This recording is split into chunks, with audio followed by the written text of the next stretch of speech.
today show off about an article that was written, and it says if black families were as rich as whites, the United States economy would be $1.5 trillion bigger. Said the racial wealth gap is a reflection of long-term policies and practices by both the public and private sector that have systematically affected disadvantaged blacks, Latinos, and Native communities in favor of whites, Americans. In the Atlantic this week, the federal sanctioned foreign policy throughout the 20th century has dispositioned 1 million black farmers of their land. Said black people today have more college debt, less access to banking services, and lower pay than their white counterparts. Say all this contribute to the state of affairs in which the typical white family is worth $171,000, while the typical black family is worth $17,000. And because of the wealth of poverty of Americans born into determines the earning power, wealth, and equity carry across income, with Americans earning $1 million over a working lifetime than their black counterparts, white Americans that is. So this doesn't hurt just the Americans, black Americans, but it creates an overall drag on the economy. The upside is that reducing the inequities is likely to overall position the economy better. So that's not just money in the hands of black people, but the entire economy, because black people would be able to shop at stores and other businesses of other minorities.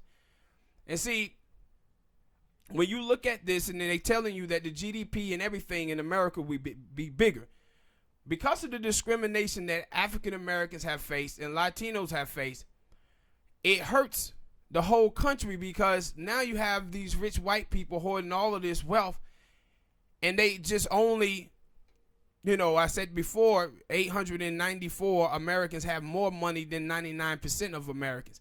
So these people have all of this money, but it just a few of them, so they cannot spend.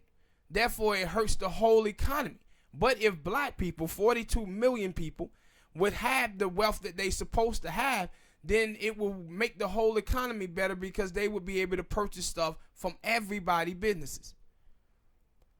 And the economy will be $1.5 trillion bigger. But this is what 244 years of slavery and 100 years of Jim Crow, this is what it looked like. This is what it have manifested itself into.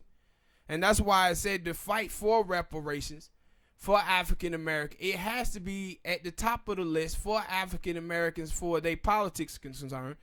Because if not, like in other videos, I say that the black and Latino middle class family is on schedule to have 0% of the wealth and 0% of the land by 2053. That means these people have no spending power. And if they don't have any spending power and their minorities are becoming the majority in the future, America going to be in trouble. You can't have just that many people with money and everybody else don't have any, because those all the rest of the country, the 99%, they are the ones who can make the country generate the economy and make it stronger. But those other people, they just a handful of people. They can only buy so much. The rest of the Americans need to have some money too, so they can spend money to grow the economy. And that's what this numbers is talking about. And that's why the ADOS movement and the B1 Brigade and the Foundation of Black Americans, that's why they're so important. And that's why they got to continue to fight on the issues that they have been fighting for and pushing these politicians on these issues, because this is not just something that hurting African Americans, it's hurting everybody.